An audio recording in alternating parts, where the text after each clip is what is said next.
program is made possible by Correspondence Sciences, in association with Gastropod Enterprise.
Scientists estimate that less than 5% of the Earth's oceans have been explored. In fact, we know more about the dark side of the moon than we do about the depths of the oceans on our own planet.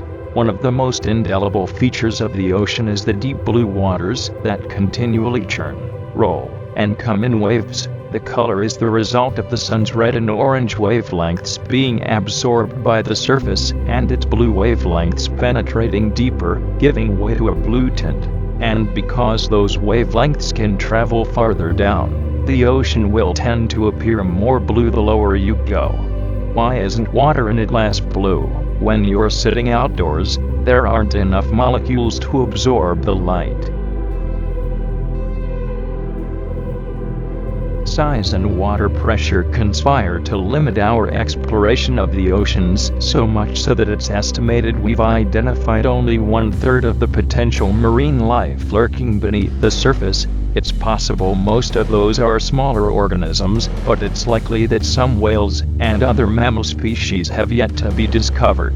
We're making progress, though an average of 2,000 new species are described each year.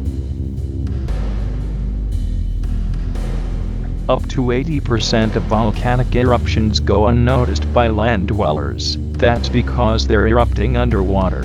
More than 1 million volcanoes, some extinct, and some very active, spew molten hot lava beneath the surface of the ocean.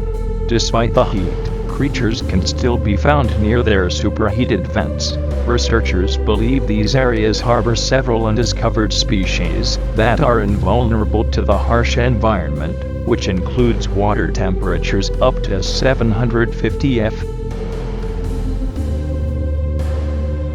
Forget all the beauty and wonder of the world's oceans. At the bare minimum, they're responsible for supplying us with oxygen. Oceans produce 70% of the oxygen supply in the atmosphere, thanks to marine plants releasing it as a byproduct of photosynthesis. One phytoplankton, Prochlorococcus, is estimated to be solely responsible for 1 in every 5 breaths a human will take. Curious how aquatic life can survive the temperatures of the poles. Antifreeze proteins in the fish prevent ice crystals from growing, preventing their blood from being overcome by the chill, and allowing it to continue flowing.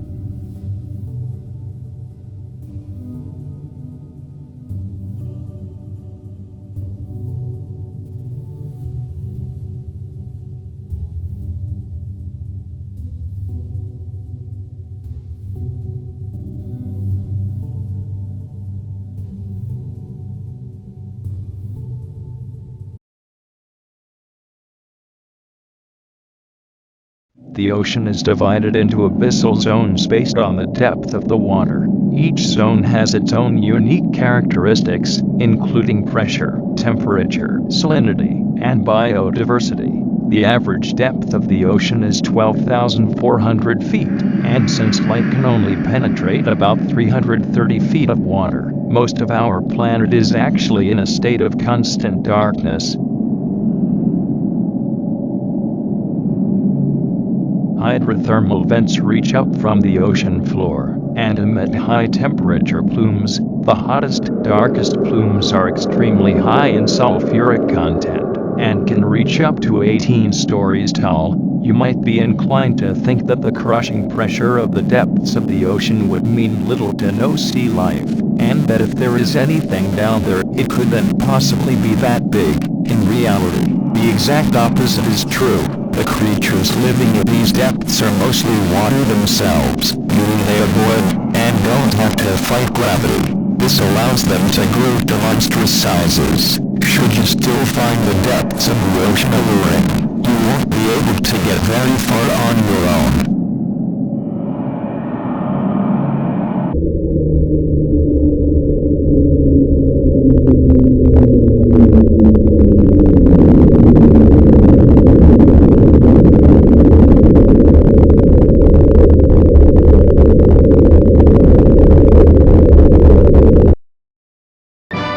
It's the 8th largest submarine fleet in the world. Ranks next to Turkey, I think.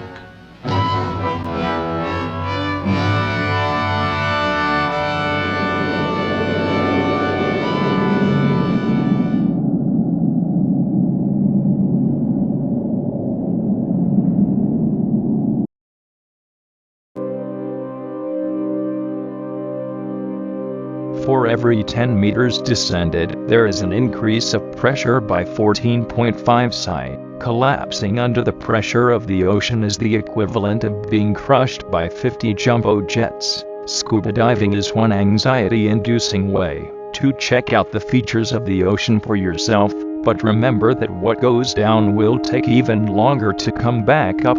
Ascending too fast can cause decompression sickness and nitrogen narcosis from excess nitrogen in the brain. So if you find yourself in deep trouble, there's no quick escape.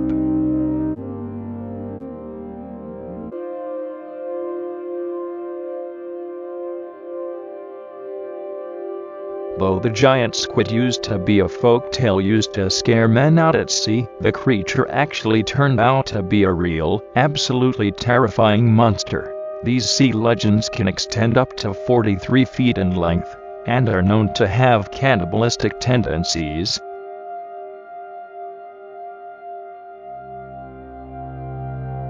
There are so many different strains of bacteria floating around in the ocean that scientists can't even quantify how much there truly is. They can confirm, however, that it is possible to contract all of the following communicable diseases: MRSA, hepatitis, Legionnaire's disease, and schistosome cercardial dermatitis.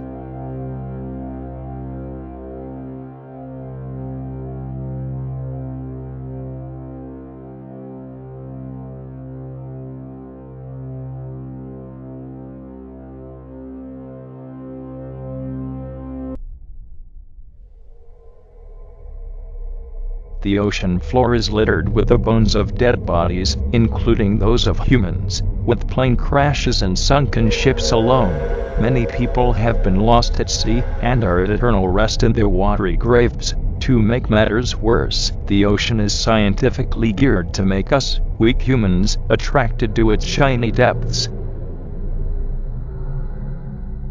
Through scientific breakthroughs, we have recorded and compiled footage of many strange things seen at sea. This footage was captured by Gastropod Enterprise in association with Correspondent Sciences and Mentalism Technologies. Please observe.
1997, the Gastropod enterprise in association with Correspondence Sciences and Mentalism Technology discovered a screeching bloop, deemed a bloop, coming from the depths of the deepest part of the ocean. To this day, no one knows for certain what it comes from, though scientists have speculated it could be due to glacial movement, but this theory was disproven when there was shown to be no activity of that nature at those depths. Scientists speculate it could only be made by some sort of gargantuan living organism within the depths. Researchers within Correspondence Sciences and Mentalism Technology have traveled to the Marianas Trench, the deepest part of the ocean known to man, and sent a microphone or recording device down to the depths. This is what they captured.